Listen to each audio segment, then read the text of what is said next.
सकाळची वेळ होती. उन्हाळ्याच्या तेजस्वी सूर्यामुळे हळूहळू संपूर्ण घर जागे होत होते. संजना चहा बनवून स्वयंपाकघरातून बाहेर आली आणि खोलीत पोचताच तिला दिसले की तिचा नवरा अंकित वर्तमानपत्र वाचत होता. संजना हसत म्हणाली, ऐका ना, ह्या 15 तारखेला आपल्या कॉलनीतून गंगेत स्नान करण्यासाठी हरिद्वारला एक बस निघणार आहे. मलाही खरोखर जाण्याची इच्छा आहे. मी विचार करत आहे की आपणही का जाऊ नये. अंकितने वर्तमानपत्रावरून नजर हटवली. थोडा वेळ विचार केला आणि मग हलके स्मित हास्य करत म्हणाला, ठीक आहे, पण आई ही आपल्यासोबत आली तरच मी येईन. जवळच बसलेल्या कमलाजींनी हे ऐकले आणि म्हणाल्या, अरे नको रे बाळा, तुम्ही दोघांनी जायला हवे. तिथे जा. आता खूप गर्दी असेल आणि मला कुठेही फिरायला आवडते. एवढे संजनाने तिच्या आईकडे हसत पाहिले आणि म्हणाले, आई, तुम्हाला तर माहीतच आहे ना, तुमचा मुलगा किती हट्टी आहे. यावेळी तुम्हाला आमच्या सोबत यावंच लागेल. अंकितही तिच्या जवळ आला आणि तिचा हात धरून म्हणाला, आई, फक्त 2 दिवसांची तर गोष्ट आहे. चल ना, सोबत चांगली होईल. आणि जर तू नाही आलीस तर मीही जाणार नाही. तुझ्याशिवाय प्रवास अपूर्ण वाटेल. अंकित म्हणाला. मग कमलाजींनी त्यांच्या मुलाकडे आणि सुनेकडे पाहिला आणि मग हळूच हसल्या. ते हास्य ज्याच्यामध्ये प्रेमही होते. मग म्हणाला, ठीक आहे, तुम्ही दोघांच्या हट्टीपणा पुढे मी कधी जिंकले आहे का? मी तुमच्या सोबत येईल. आणि खरं सांगू का बाळा, गंगा आईच्या दर्शनाला जाऊन पण बरीच वर्ष झाली आहेत. अंकितने लगेच त्याच्या आईचा हात धरला आणि म्हणाला, तर ठरले आहे. मग पुन्हा एकदा आपण तिघे एकत्र जाऊ आणि आपण सोबत गंगेत डुबकी मारू. त्याने आपल्याला मनशांती मिळेल. खोलीवर एक शांत हास्य पसरले. त्या उन्हाळ्याच्या सकाळी एक सौम्य उत्साह निर्माण झाला होता. यावेळीचा प्रवास फक्त गंगेत स्नान करण्यासाठी नव्हता, तर नातेसंबंधांची खोली अनुभवण्यासाठीही होता. सकाळ झाली होती. आकाश प्रकाशने भरून जात होते. दररोज गर्दीने गजब बजलेला कॉलनीचा रस्ता आज थोडासा वेगळाच दिसत होता. संजना आणि अंकितने त्याच्या बॅगा पॅक केल्या होत्या. कमलाजी तिची रेशमी साडी नेसून कपाळावरती बिंदी घालून मनात प्रार्थना करत होती. रस्त्याच्या कोपऱ्यावर बस थांबताच संजनाने प्रेमाने आईचा हात धरला आणि म्हणाली, चला आई, यावेळी आई गंगा तुम्हाला बोलवत आहे. अंकितने आईच्या खांद्यावर हात ठेवला आणि म्हणाला, आई, तू माझ्यासोबत आहेस म्हणून हा प्रवास आणखी खास वाटतो. गर्दीच्या शहरातून बस बाहेर पडून मोकळ्या रस्त्यावर येताच तिघांच्या संभाषणात आठवणी वाहू लागल्या. कधी अंकित त्याच्या बालपणीच्या खडसाळपणाच्या गोष्टी सांगायचा, तर कधी संजना एखादा विनोद करायची. कधी आई तिच्या हलक्या झोपेत हसायची, तर कधी खिडकी बाहेरची आई गंगाची आठवण काढायची. रस्त्याच्या कडेला असलेल्या शेतांची हिरवळ, हवेत मातीचा सुगंध आणि संजनाच्या टिफिनमधील पराठ्याचा सुगंध, या सर्वांनी मिळून हा प्रवास पवित्र बनवला होता. सर्वांच्या चेहऱ्यावर एक शांतता होती. घाई नाही, तणाव नाही, फक्त आई, मुलगा आणि सून, 3 हृदय आणि फक्त एक भावना, भक्ती, प्रेम आणि एकत्र येण्याचा आनंद.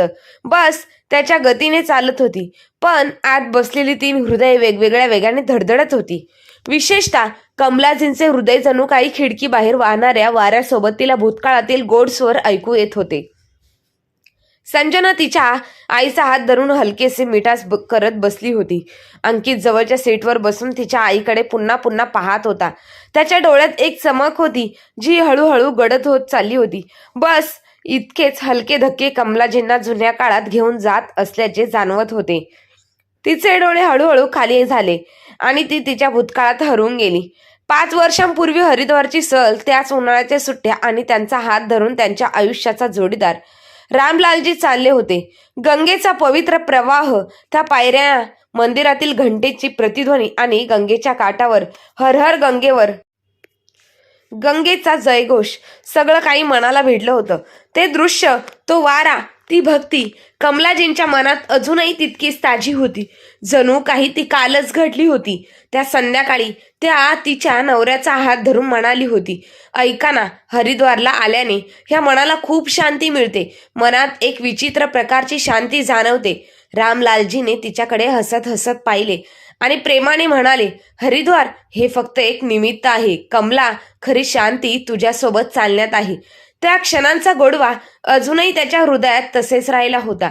तेवढ्यात गाडीने अचानक ब्रेक लावला आणि कमलाजींच्या आवडीनुसार जागे झाले. समोर बोर्ड दिसत होता, हरिद्वार 5 किलोमीटर. कमलाजींच्या डोळ्यात एक चमक होती, एक समाधान होते, एक आध्यात्मिक शांती होती. ती हळुवारपणे म्हणाली, आज इतक्या वर्षांनी पुन्हा त्याच पवित्र भूमीवर परत येत आहे. यावेळी माझ्यासोबत माझी मुले आहेत आणि रामलालजींच्या आठवणी आहेत. जणू काही गाडीच्या खिडकीतून येणाऱ्या वाऱ्यात आशीर्वाद वाहत होता. असेच वाटत होते जणू काही आई गंगा स्वतः त्यांना आशीर्वाद देण्यासाठी बोलवत आहे. कमलाजींच्या डोळ्यात ती एक चमक होती, जी वर्षानुवर्ष जणू स्वप्ने होती. पूर्ण झाल्यावर तिने खिडकीतून बाहेर पाहिले आणि म्हणाली, तुला माहित आहे का बाळा, जेव्हा तुझे वडील होते तेव्हा आम्ही हरिद्वारला आलो होतो. त्यानंतर मी आज येत आहे. आजही मला माझ्या हृदयात तीच श्रद्धा, तीच छती वाटते. अंकित हसत म्हणाला, हो आई, मला आठवते. त्यावेळी मी तुझ्यासाठी ते तिकीट बुक केले होते. संजना हसली आणि म्हणाली, तर यावेळी ती भक्ती तुमच्या मुला आणि सुनेसोबत पूर्ण होईल. कमलाजींचे डोळे अश्रूंनी भरले होते, पण त्यांचा चेहरा हसता ठेवला होता. हरिद्वार जूनच्या उन्हात, हरळच्या पवळीचे पवित्र दृश्य, गंगे स्नान करण्याचा उत्साह. सकाळच्या उन्हात गंगेच्या लाटा सोन्यासारखा चमकत होत्या. घाटावर भाविकांची गर्दी होती, पण एक कोपरा असा होता जिथे शांतता होती आणि त्या कोपऱ्यात उभे होते अंकित, त्यांची पत्नी संजना आणि कमलाजींनी पांढरी सुती साडी नेसली होती. कपाळावर लाल मेहंदी होती आणि डोळ्यात तीच जुनी चमक होती, जी वय देखील पुसून टाकू शकली नाही. संजनाने तिचा भिजलेला पदर सांभाळत कमलाजींचे पाय गंगाजलाने धुतले आणि हळुवारपणे म्हणाली, आई, तुम्हाला माहित आहे का, इतक्या वर्षांपासून माझ्या मनात एक इच्छा होती की मी तुमच्या सोबत एकदा गंगेत स्नान करावे आणि आज माझे ते स्वप्न पूर्ण झाले आहे. कमलाजींनी तिच्या डोक्यावरून हात फिरवला. बाळा, तू माझ्यासाठी लक्ष्मी आहेस. तू माझ्या घरची मुलगी म्हणून आली आहेस. देव सर्वांना अशी सून दे. अंकित तिथे हसत उभा होता. आई, जर तुझ्यासाठी खास दिवस आहे. तू म्हणायचीस ना, जेव्हा सून आणि मुलाच्या हाताने गंगा स्नान करेन तेव्हा माझे जीवन यशस्वी होईल. तो दिवस आज आहे. तिघांनी मिळून गंगाजल घेतले आणि सूर्याला जल अर्पण केले. कमलाजींचे डोळे मिटले होते आणि त्यांचे होठ हळुवारपणे प्रार्थना करत होते, हे गंगा आई, तुझे आशीर्वाद माझ्या मुलांवर सदैव राहोत. त्यांना कधीही कोणत्याही दुर्दैवी गोष्टीचा सामना करावा लागू नये. थोड्या वेळाने संजना घाटाच्या पायऱ्यांजवळ बसली आणि पुन्हा कमलाजींचे पाय धुवू लागली आणि म्हणाली, आई, तुम्ही थोडे मागे बसा. इथे पाण्याचा वेग थोडा जास्त आहे. मी दीपमाळेची थाळी सोडून येते. अंकितनेही आईच्या खांद्याला हात लावला आणि म्हणाला, आई, तू थकली तर नाही ना? कमलाजी हसल्या. नाही बाळा, मी फक्त पाहत आहे की इतकी गर्दी तरीही मनाला खूप शांती मिळत आहे. आणि तुझे आणि संजनाचे एवढे प्रेम अजून आईला यापेक्षा मोठी संपत्ती काय हवी आहे? घाटावर सगळी काही सामान्य होत होतं. सगळं काही सुंदर होतं. गंगेच्या लाटा हसत होत्या. शब्दात सांगायचं तर फक्त प्रेम आणि नात्यांमध्ये विश्वास होता. हरची पौडीत दिवसांचे जवळजवळ 10 वाजले होते. सूर्य आता वर आला होता आणि घाटावर भाविकांची गर्दी वाढत होती. लाऊडस्पीकरवर घोषणा दिल्या जात होत्या, कृपया मुले आणि वृद्धांनी सावधगिरीने आंघोळ करावी. गंगा जलाचा प्रवाह जलद आहे. कमलाजी, अंकित आणि संजना तिघे एकमेकांचे हात धरून पाण्यात उतरले. गंगाजींच्या लाटा त्यांच्या पायांना स्पर्श करतच जणू आत्मा थरथरत कापत होता. संजनाने तिच्या आईचा हात धरला आणि तिला आधार दिला आणि म्हणाली, आई, मी इथे उभी आहे. तुम्ही आरामात बसा. आता आपण हळूच डुबके मारू. कमलाजी हसत म्हणाल्या, अरे बाळा, मी पण एवढी म्हातारी नाही की गंगा आईमध्ये डुबके मारू शकत नाही. अंकित त्याच्या आईजवळ उभा राहिला आणि आईला म्हणाला, आई, आता मी तुला डुबकी मारायला मदत करतो. तसेही मुलाच्या हातून गंगा स्नान करणे म्हणजे अजून पुण्य मिळणे. आई, तुझा हात माझा हात धरून राहा. कमलाजी हसल्या. बाळा, जर तू माझ्यासोबत आहे तर घाबरण्याचं काय कारण आहे? तिने अंकितचा हात धरला आणि पाण्यात थोडे पुढे गेली. कमलाजीने हात जोडून म्हटलं, हे गंगा आई, आज तू मला पुन्हा हाक मारलीस. इतक्या वर्षांनी मला पुन्हा तुझा स्पर्श जाणवला. पुढच्या डुबकीत ती थोडीशी वाकली, पाण्यात गेली. अचानक लाट आणि गर्दीच्या गोंधळात अरे आई, घाटावर एक मोठा आवाज आला. तो संजनाचा आवाज होता. सर्वजण मागे वळून अंकितकडे घाबरला. कमलाजींचा हात त्याच्या हातातून सुटला होता, पण या गोंधळाच्या क्षणी कोणालाही काही समजले नव्हते. सर्वत्र फक्त गोंधळ होता, फक्त लाटा होत्या, फक्त पाण्यात तरंगणाऱ्या. कमलाजींच्या साडीचा कडा होता आणि गंगाजींचा प्रवाह जो आपल्या मांडीवर घेऊन पुढे घेऊन गेली होती. कोणालाही काहीच समजत नव्हते. तेव्हा सगळे एकच बोलत होते, गर्दी ही तरी बघा कमी आहे. कदाचित त्यांचा पाय घसरला असेल. हे खूप दुःख आहे. ती म्हातारी बाई डुबकी मारताना वाहून गेली. घाटावरच चेंगरा चेंगरीसारखी परिस्थिती निर्माण झाली. संजना रडत होती आणि आई आई म्हणून ओरडत होती. आई आई तू कुठे आहेस? कोणीतरी माझ्या सासूबाईंना वाचवा, ती गंगेत वाहून गेली आहे. आणि मग ती रडत रडत बेशुद्ध पडली. अंकित दगडासारखा घोटला होता. लोक पाण्यात पळाले होते. खोरी केली, ते खाली उतरले, पण कमलाजी कुठेच सापडला नाही. दुपारच्या उन्हात ती घाटावर एक विचित्रता थंडावा आला होता. वातावरण जड झाले होते. काही काळापूर्वी कमलाजी त्यांच्या मुला आणि सुनेबरोबर पवित्र स्नान करण्यासाठी आल्या होत्या आणि आता त्याच घाटावर शांतता पसरली होती. संजना आणि अंकित पोलीस स्टेशनला पोहोचले. संजनाचे डोळे लाल झाले होते. ती खूप रडत होती. तिचा चेहरा सुजला होता. अंकित एकही शब्द बोलत नव्हता. जणू काही त्याच्या हातून काहीतरी तुटले आहे असेच वाटत होते. त्याचे नाव सांगा, निरीक्षकाने पेन उचलत विचारले. संजना थरथरत्या आवाजात म्हणाली, कमलादेवी, वय वर्ष 65, माझ्या नवऱ्याची आई. पोलीस अधिकाऱ्यांनी सर्व तपशील लिहून ठेवला. नाव कमलादेवी, वय वर्ष 65 वर्ष, पत्ता अशोक विहार, दिल्ली, तारीख आणि वेळ सकाळी 6:30च्या सुमारास, ठिकाण हरिकी पौडी, घाट हरिद्वार. घटना गंगेत स्नान करताना पाण्याच्या तीव्र प्रवाहात कमलादेवी बेपत्ता झाली.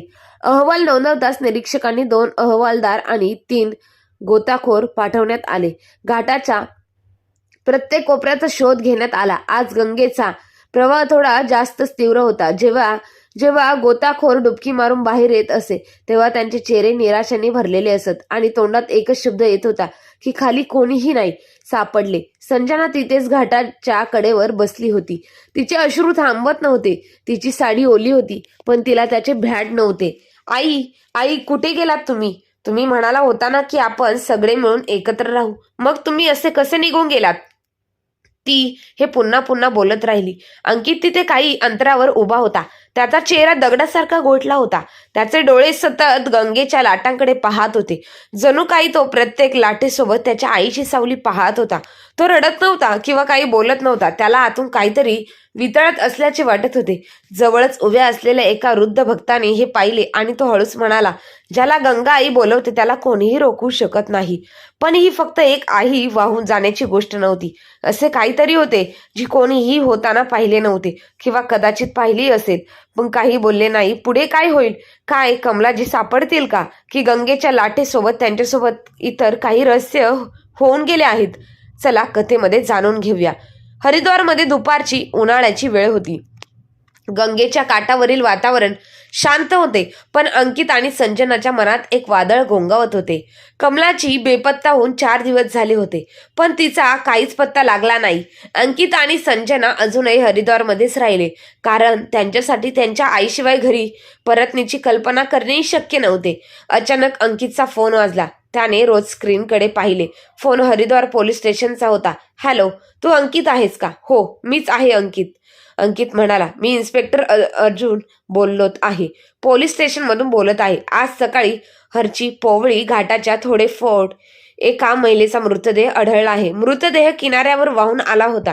चेहरा बराच कुजलेला आहे. ओळखणे कठीण आहे परंतु वय, कपडे आणि उंची पाहता आम्हाला संशय येतो की तुमची आई असू शकते.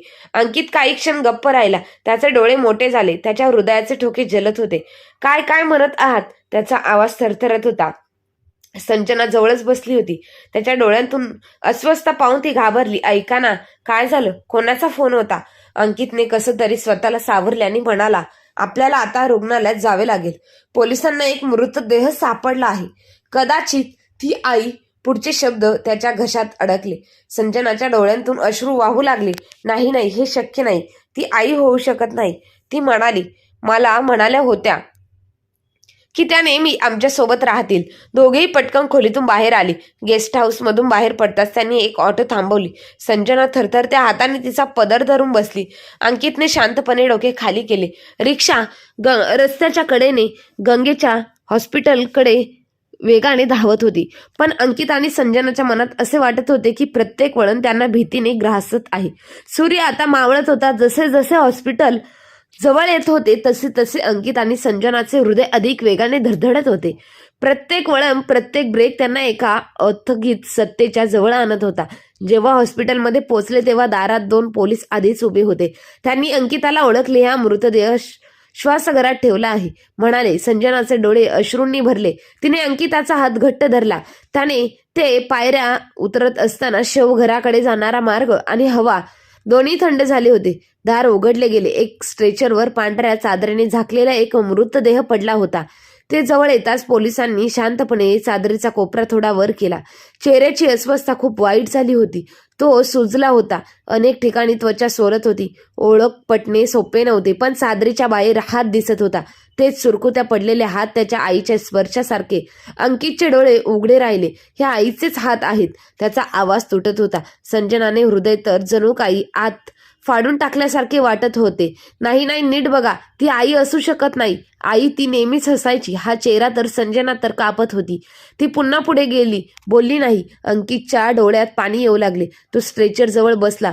पोलीस अधिकारी अनुज हळूच म्हणाला, नदीकाठी सापडलेल्या बांगड्या आणि लाल चळी अगदी कमलाजी सारख्या आहेत. ओळख तर तुम्हालाच करावी लागेल. इन्स्पेक्टर अनुजचे शब्द ऐकून अंकित रडू लागला आणि म्हणाला, ही माझी आई आहे. संजना पण रडू लागली. आई, तू तर म्हणाली होतीस ना की यावेळी गंगामाईला दीर्घ आयुष्यासाठी प्रार्थना करणार आहे. मग तू का गेलीस? अंकित आता फक्त त्याच्या हाताकडे पाहत होता, जे नेहमीच त्याच्या डोक्यावर आशीर्वाद घेण्यासाठी वर येत असेल. अंकितचे डोळे अजूनही ओले होते. त्याने धाडस एकटवले आणि अधिकाऱ्याकडे पाहिले आणि हळू आवाजात म्हणाला, साहेब, मला माझ्या आईला घेऊन जायचं आहे. आम्ही तिला एकटे सोडू शकत नाही. इन्स्पेक्टर अनुजने क्षणभर त्याच्याकडे पाहिलं, नंतर मान हलवली. ठीक आहे, तुम्हाला काही औपचारिकता पूर्ण कराव्या लागतील. ओळखपत्र आणि काही सह्या. अंकितने हळूच खिशातून ओळखपत्र काढले. त्यांचे हात थरथरत होते. इन्स्पेक्टर अनुजने कागद पुढे केला आणि अंकितने त्याच्यावरती सही केली. जणू प्रत्येक अक्षर त्याच्या हृदयाला भिडत होते. संजना अजूनही शांत होऊ शकली नाही. तिचे अश्रू थांबत नव्हते. ते फक्त हॉस्पिटलच्या उंबरट्यावर बसून जमिनीकडे पाहत बसली होती. पोलिसांसोबत सर्व औपचारिकता पूर्ण केल्यानंतर अंकित आणि संजना त्यांच्या आईचा मृतदेह एका छोट्या वाहनातून हरिद्वारच्या स्मशानभूमीकडे घेऊन निघाली. जाताना अंकितने थरथरत्या हाताने त्याचा फोन काढला आणि त्याने पहिले काम केले ते म्हणजे त्याच्या मावशीला फोन केला. हॅलो मावशी. आई आता राहिली नाही. अचानक तिथे शांतता पसरली. मग मावशीचा हिचकीचा आवाज आला. मग त्याने त्याचे काका रूपचंद्रजींचा फोन केला. काका, आईचा मृतदेह सापडला आहे. काकांचा हा जड आवाज. मी पोचणारच आहे बाळा, तू फक्त हिम्मत ठेव. अंकितच्या डोळ्यांतून अश्रू वाहत होते, पण त्याच्या चेहऱ्यावर सुरकुत्या नव्हत्या. तो आता मुलाच्या भूमिकेत नव्हता, तर एक जबाबदार व्यक्तीच्या भूमिकेत होता. स्मशानभूमीत पोहोचताच अंतिम संस्काराची तयारी सुरू झाली. एका बाजूला संत भजन गात होते आणि दुसऱ्या बाजूला चिता तयार होत होती. पुजाऱ्याने विचारले, त्यांचे पुत्र कोण आहेत?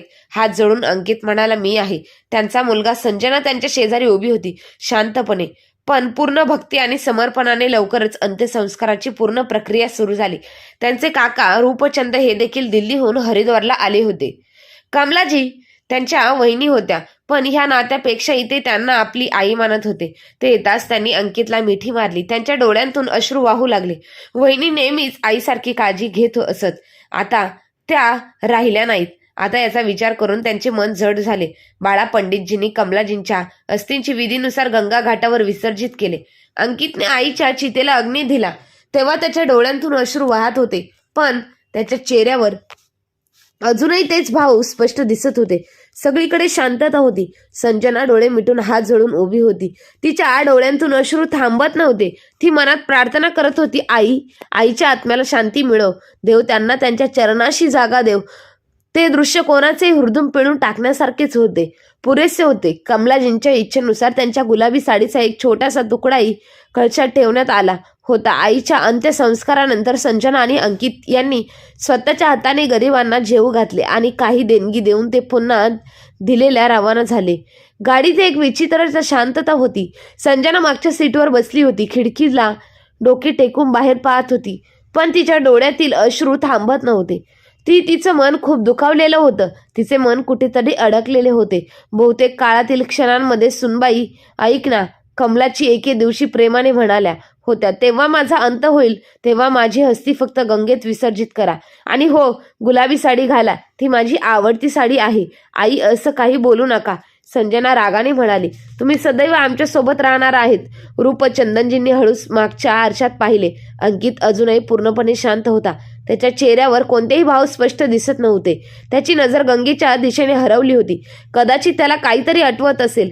गाडी दिल्लीकडे जात होती आणि त्यासोबत वेदनेची लाटही वाढत होती, जी शब्दांमध्ये मांडणे सोपे नव्हते.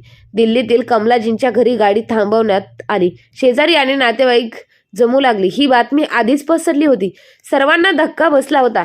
यावर कोणाचाही विश्वास बसत नव्हता की कमलाजी काही दिवसांपूर्वी सर्वांना हसत हसत भेटल्या होत्या. आज त्यांच्या फक्त आठवणीत परतत आल्या होत्या. घराच्या अंगणात एक शांतता होती, पण ती चमक नव्हती. एक शांतता होती जी प्रत्येक चेहऱ्यावरून टपकत होती. अरे, त्या दिवशी तर मी माझ्या समोरून गेली होती, एका वृद्ध शेजारणीने तिच्या पदराने तिचे डोळे पुसताना म्हणाले. ती म्हणत होती की प्रत्येकाला असा मुलगा आणि सून मिळायला हवी. खूप आनंदी होते. कमला जवळच उभे असलेल्या एका महिलेने सांगितलं. सर्वजण कमला म्हणायची की ती खूप भाग्यवान आहे. तुला इतका चांगला मुलगा आणि चांगली सून मिळाली आहे, जे तुला स्वतः गंगा नदी स्नान करण्यासाठी हरिद्वारला घेऊन जात आहेत. पण कोणाला माहित होते की गंगा आई त्यांना स्वतःमध्ये सामावून घेईल. संजना खोलीच्या एका कोपऱ्यात बसून सगळं ऐकत होती. तिचं हृदय तुटत होतं, पण अश्रू आता सुकले होते. फक्त डोळे होते, ज्यात खूप खोली होती, ज्यामध्ये प्रत्येक शब्द बुडवत होता. अंकितची आत्या, जी वर्षानुवर्ष गावात होती, आत येताच ओरडली. अरे कमला, तू म्हणायचीस की मला अजून खूप काही पाहायचं आहे. तुझा नातू येईल, त्यांचे लग्न होईल आणि तू सर्वात पहिली त्याची आरती करशील. मग तू हे काय केलंस? रूपचंदननी सर्वांनी शांत केलं आणि म्हणाले. कमला वहिनी आता आपल्यात नाहीये, पण त्यांनी शिकवलेलं प्रेम, साधेपणा आणि त्याग नेहमीच आपल्या सोबत राहील. घराच्या भिंतींवर लटकलेला त्याचा फोटो आता अधिक जिवंत दिसत होता, जणू त्या तिथेच आहेत आणि सर्वांचं ऐकत आहे आणि हसत असावी. 13व्याच्या दिवशी घरात पुन्हा गर्दी होती आणि आता त्या आवाजात एक खोल शांतता होती. पंडितजींनी विधी केला. लोकांनी कमलाजींना आदरांजली वाहिली आणि जेवण केले. कमलाजींच्या चांगुलपणाची आठवण करत परतले. प्रत्येक कोपरा त्यांच्या आठवणीने भरला होता. सगळे निघून गेले. घरात पुन्हा शांतता पसरली. भिंतीवर टांगलेल्या कमलाजींच्या फोटोकडे पाहत संजना रडू लागली. अंकिताने तिची पाठ थापटली, पण त्यांचे स्वतःचे डोळेही अश्रूंनी भरले. आई, तू आम्हाला इतक्या लवकर एकटे का सोडून गेलीस? संजनाच्या रडण्याचा आवाज ऐकू येत होता. मित्रांनो, तुम्ही जे पाहत आहात ते सत्य आहे का खोटं आहे? त्यामागे असे काही रहस्य लपले आहे का, जे अद्यापही कोणाला उलगडले नाही? कमलाजींच्या हास्यामागे काही अपूर्ण कथा होती का? किंवा काही असे एक सत्य जे त्यांच्यासोबत गंगेत विलीन झाले? तर चला जाणून घेऊया कथेच्या पुढच्या वळणावर. आपण ते जाणून घेऊया. काही वर्षांपूर्वी एका रुग्णालयात रात्री 2 वाजले होते. हॉस्पिटलमध्ये शांतता होती. नर्स फोनवर कोणाशी तरी बोलत होती. तेवढ्यात अचानक एक मोठा आवाज आला. वाचवा, वाचवा, मला वाचवा, नको, मला मारू नका. ती ओरडत 8 क्रमांकाच्या खोलीत येत होती. एक किंचाळी ज्याच्यामध्ये वेदना होती, भीतीदायक होती, कदाचित एक लपलेलं रहस्य देखील होतं. नर्स काळजीनं पडली. तिने लगेच धावत जाऊन डॉक्टरांना बोलवलं. सर, रुग्ण क्रमांक 8 शुद्धीवर आला आहे. डॉक्टर घाईघाईने खोलीत 8 मध्ये गेले. खोलीत एक महिला होती. ती बेडवर बसली होती. तिचे डोळे उघडे होते, पण ती सतत दाराकडे पाहत होती. जणू ती कोणाला तरी ओळखण्याचा प्रयत्न करत होती. जणू ती कोणाला तरी शोधत होती. ती दुसरी तिसरी कोण नसून कमलाजीच होती, जिला मृत समजून तिचा मुलगा अंकितने तिच्या अस्थी गंगा नदीत विसर्जित केल्या होत्या. जी संजनाच्या आठवणींमध्ये, अंकितच्या अश्रूमध्ये आणि नातेवाईकांच्या कथांमध्ये फक्त एक नाव बनली होती.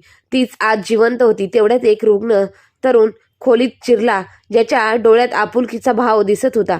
तो बेडजवळ आला आणि हळुवारपणे बोलतो. आई, काळजी करू नका, तुम्ही आता सुरक्षित आहात, सगळं काही ठीक होईल. कमलाजीने त्यांच्याकडे पाहिलं. त्याच्या डोळ्यात अजून एक प्रश्न होता. तू कोण आहेस? हे सर्व कसं घडले? मग कमलाजींनी आजूबाजूला पाहिले. भिंती औपचारिक होत्या. खिडकी बाहेरचे दृश्य अपरिचित होते. हळूच तिने थरथरत्या आवाजात विचारले, मी इथे कशी पोहोचले? तो मुलगा तिच्या जवळ आला आणि तिचा हात धरला. त्याच्या चेहऱ्यावर एक प्रेमळ हास्य होते. आई, माझे नाव रमन आहे. तुम्हाला 3 वर्षापूर्वी हरिद्वारमधील गंगा घाटाजवळ बेशुद्ध अवस्थेत आढळली होती. मी तुला माझ्यासोबत नोएडाला घेऊन आलो आहे, पण तू कोमात गेली होतीस. कमलाजींचा चेहरा पांढरा पडला. 3 वर्ष म्हणजे? मी 3 वर्षापासून कोमात आहे, हे तिने स्वतःला विचारले. मग अचानक त्याचा चेहरा कठोर झाला, जणू काही एखाद्या आठवणीमध्ये जुन्या थराला स्पर्श केला आहे. त्याच्या मनात हरिद्वारच्या काही अस्पष्ट प्रतिमा येऊ लागला.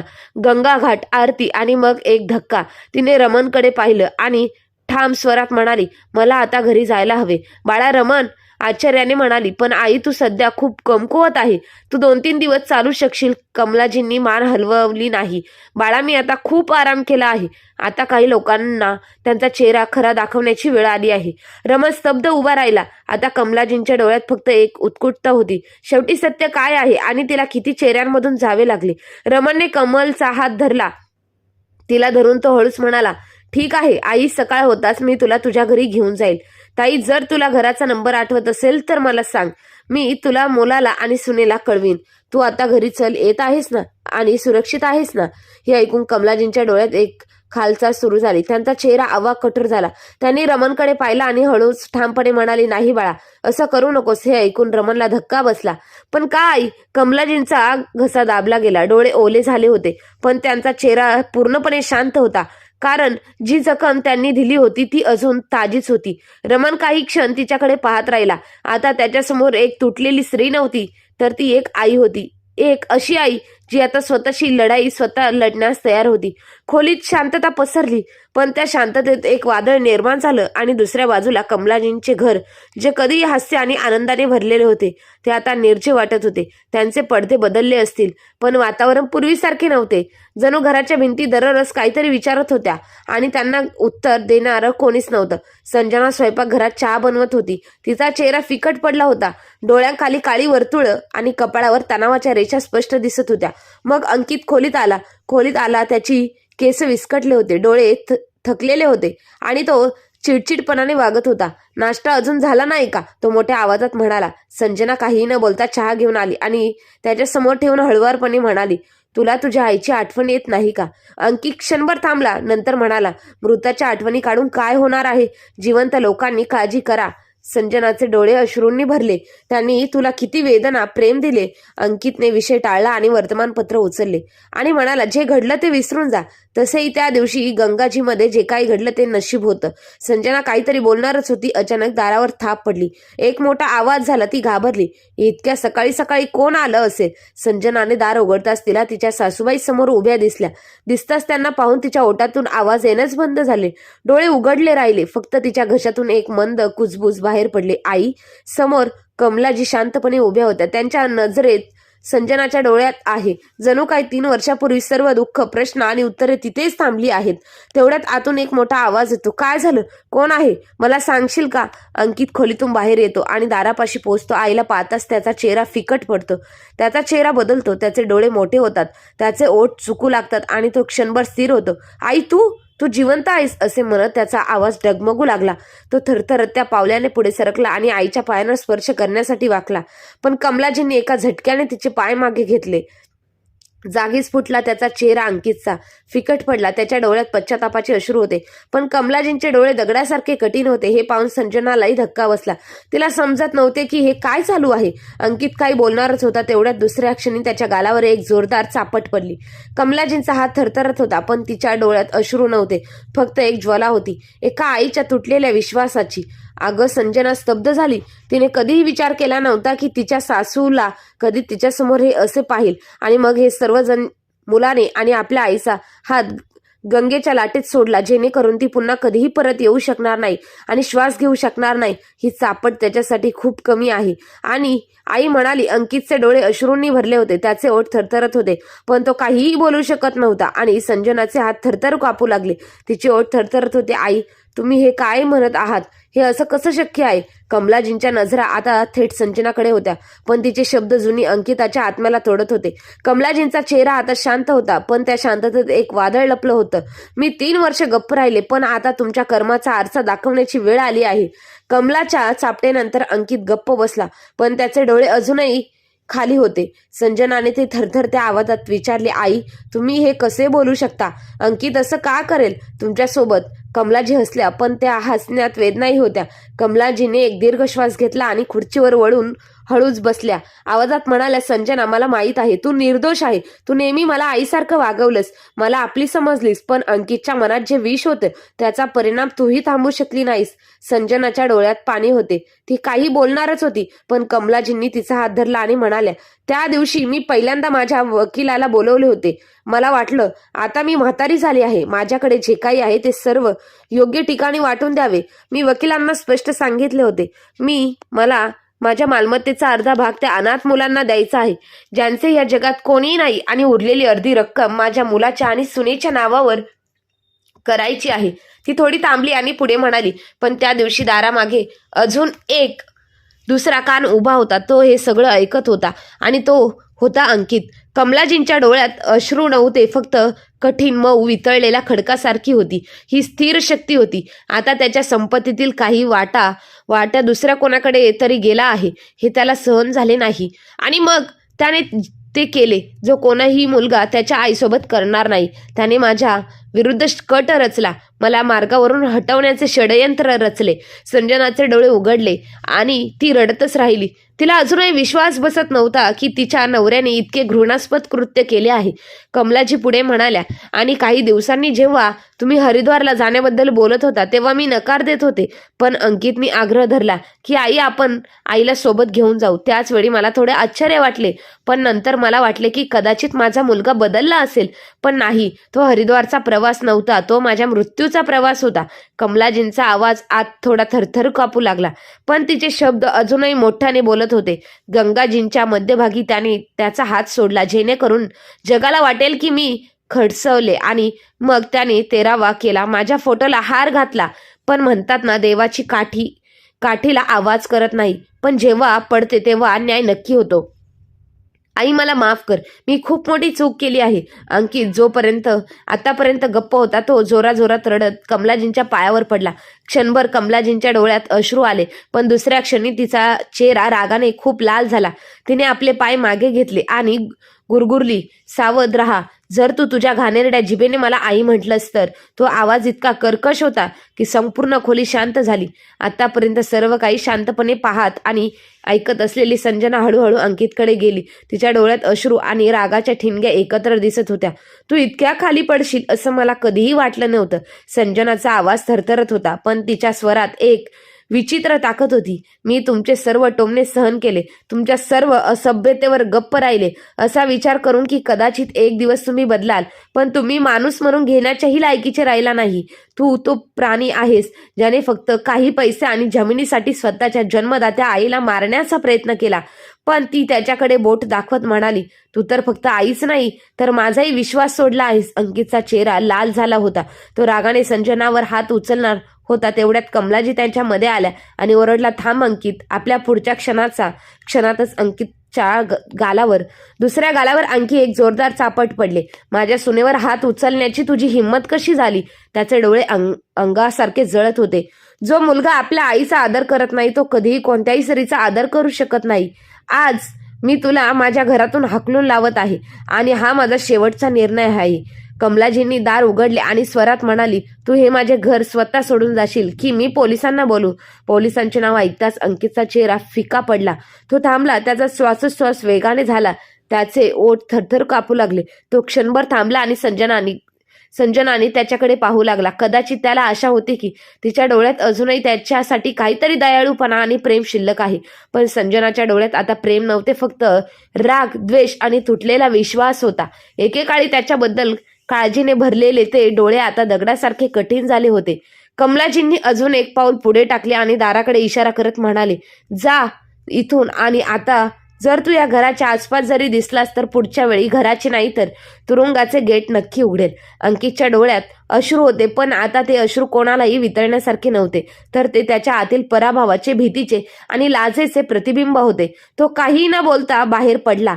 पडलेले खांदे घेऊन संजना तिथेच उभी होती. तिचा चेहरा शांत होता, पण आता तिच्यात भीती नव्हती तर ताकद होती. कमलाजीने दार बंद केले आणि संजनाकडे पाहिलं. नंतर हळुवारपणे तिच्या डोक्याला हात लावला आणि म्हणाले, बाळा, तू खूप त्रास सहन केला आहेस. आता वेळ आहे आराम करण्याची, आनंदी घेण्याची. संजनाच्या डोळ्यांतून अश्रू वाहत होते. ज्या व्यक्तीवर तिने सर्वात जास्त विश्वास ठेवला, ती व्यक्ती तिला अशा प्रकारे तोडेल याची तिने कधीच कल्पनाही केली नव्हती. पण आज कमलाजींच्या मांडीवर डोके ठेवून तिला असं वाटलं की ती तुटलेली नाहीये तर अधिक मजबूत झाली आहे. कमलाजींनी तिला मिठी मारली आणि म्हणाल्या, तू माझी सून नाहीस, तू माझी मुलगी आहेस. आणि बाळा, एक गोष्ट काळजीपूर्वक ऐक. माझ्या मृत्यूनंतर हे घर आता फक्त तुझे आहे. तुला कोणाची भीती बाळगण्याची गरज नाही. जवळच उभ्या असलेल्या रमणचे डोळे पाणवले. त्याला विश्वासच बसत नव्हता की एक मुलगा त्याच्या आई आणि पत्नीशी इतका वाईट वागू शकतो. हे पाहून त्याला धक्का बसला. पण त्याचं घर संजना आणि कमलाजी यांच्यातील शुद्ध प्रेम पाहून तो भावुक झाला. कमलाजींनी रमणकडे पाहिलं आणि म्हणाले, बाळा, रमण आहे. त्या दिवशी त्याने मला वाचवले होते. 3 वर्षापूर्वी माझी सेवा केली. माझ्या प्रत्येक गरजा पूर्ण केल्या, अगदी स्वतःच्या आईप्रमाणे, माणसाप्रमाणे. संजनाने लगेच रमण समोर हात जोडून म्हटलं, धन्यवाद भाऊ. जर तुम्ही नसता तर आईचं काय झालं असतं कोणास ठाऊक. रमण हसला आणि म्हणाला, आता आई बरी आहे, तीच माझ्यासाठी सर्वात मोठी गोष्ट आहे. आणि तुम्ही दोघींनी या एकत्र पाहून मला खूप आनंद होतोय. मग संजना म्हणाली, आई तू बस, मी तुझ्यासाठी आणि रमण भैयांसाठी काहीतरी जेवायला बनवते. रमण लगेच हात जोडून म्हटलं, नको दीदी, मी आता जात आहे. मी पुन्हा कधीतरी तुम्हाला भेटायला नक्की येईल. मग तुम्ही काहीतरी खायला द्या. असे म्हणत रमण हसला आणि तेथून निघून गेला. मग संजना स्वयंपाकघराकडे गेली आणि कमलाजी पलंगावरती जाऊन बसल्या. त्यांच्या चेहऱ्यावर थोडासा थकवा होता, पण सोबत शांतही होती. भावनाही दिसत होती. डोळे बंद करून त्या स्वतःशी विचार करत होत्या. आयुष्य किती विचित्र आहे ना. ज्याच्यावर तुम्ही सर्वात जास्त विश्वास ठेवता तोच तुम्हाला सर्वप्रथम तोडतो. पण त्या तुटलेल्या विश्वासाच्या मध्ये जर एखादा अनोळखी व्यक्तीने तुमचा हात धरला तर आयुष्य पुन्हा हसायला लागते. आता कमलाजींच्या नजरेत फक्त समाधान नव्हते तर एक दृढ निश्चय देखील होता. त्यांच्याकडे संपत्ती होती, पण आता ती संपत्ती म्हणजे फक्त पैसा किंवा मालमत्ता नव्हती, तर ती योग्य हाताने सोपवायची जबाबदारी त्यांच्यावर होती. काही दिवसांनी त्यांनी त्यांच्या वकिलांना बोलवले आणि कायदेशीररित्या त्यांचा अर्धी मालमत्ता त्यांची सून संजनाला हस्तांतरित केली. कागदावर सही करताना त्या हसल्या आणि म्हणाल्या, ती फक्त माझी सून नाहीये, तर ती माझी मुलगी देखील आहे आणि मुलीला तिचा हक्क मिळालाच पाहिजे. आणि उरलेल्या अर्ध्या संपत्तीचा भाग त्यांनी एका अनाथ आश्रमाच्या नावी केला, जे वर्षानुवर्ष अनाथ मुलांची सेवा करत होते. आणि अंकितच्या बाबतीत त्यांनी त्याच्या वकिलामार्फत एक कायदेशीर नोटीस तयार केली. त्यासोबतच एक स्थानिक वर्तमानपत्रात एक सार्वजनिक सूचना प्रकाशित केली. मी कमलादेवी माझा पूर्ण मानसिक स्थिती घोषित करते की माझा मुलगा अंकित आता माझ्या कोणत्याही मालमत्तेत किंवा मालमत्तेच्या कागदपत्रांमध्ये त्याच्या हक्कांमध्ये कसल्याही प्रकारचा भागीदार राहणार नाही. मी त्याला माझ्या मालमत्तेतून पूर्णपणे काढून टाकले आहे. आता माझ्याशी काहीही संबंध नाही. या घोषणेनंतर कमलाजींना असे वाटले की जणू काही त्यांच्या हृदयावरचे मोठे ओझे आता हलके झाले आहेत. आता दररोज सकाळी त्या संजनासोबत स्वयंपाकघरातील तुळशीच्या रोपाला आणि इतर कुंडीतील रोपांना पाणी घालत असत. ती तिच्यासोबत बसून चहा पित असे आणि ते दोघे मिळून घर सजवण्यासाठी छोटे छोटे बदल करत असत. एके दिवशी कमलाजी संजनाला हसत म्हणाल्या, कधी विचार केला नव्हता की आयुष्याच्या या टप्प्यावर मला एक मुलगी मिळेल. तू माझ्या आयुष्यातील सर्वात सुंदर भेट आहेस. आणि संजनाने त्यांचा हात धरला आणि उत्तर दिले, आणि तुम्ही मला ती आई दिली जिच्या कुशीत डोके ठेवल्यावर सर्व वेदना नाहीशा होतात. आता ते घर जे एकेकाळी तणाव आणि शांततेने भरले होते ते आता त्या हास्य आणि शांततेने गुंजत होते. असे कमलाजी आणि संजना आई आणि मुलीप्रमाणे एकत्र येऊन नवीन आनंदी जीवन जगत होत्या, जिथे भीती नव्हती, वेदना नव्हती, फक्त जवळीक होती. मित्रांनो, नाती फक्त रक्ताने बनलेली नसतात तर भावनांनाही बनलेली असतात. जो तुम्हाला आधार देतो, समजून घेतो आणि तुमच्या सुख दुःखात ढालीसारखा उभा राहतो तो आपला असतो. आयुष्यात कधीही कोणाच्या विश्वासघाताने तुटू नका, कारण जिथे एक नातं हृदयाला दुखवतं तिथं दुसरं नातं तयार होऊन हृदयाला शांती देतं. तुमच्या वेदनात तुमची शक्ती बनवा, कारण प्रत्येक काळोखाच्या रात्रीनंतर नियमित एक नवीन सकाळ होतच असते. मित्रांनो, कमलाजींचा हा अंतिम निर्णय तुम्हाला कसा वाटला? तुमचे मत काय आहे ते कमेंट बॉक्समध्ये नक्की कळवा. आणि कथा आवडली असेल तर कृपया आपल्या व्हिडिओला, चॅनलला लाईक, शेअर, सबस्क्राईब नक्की करा. धन्यवाद.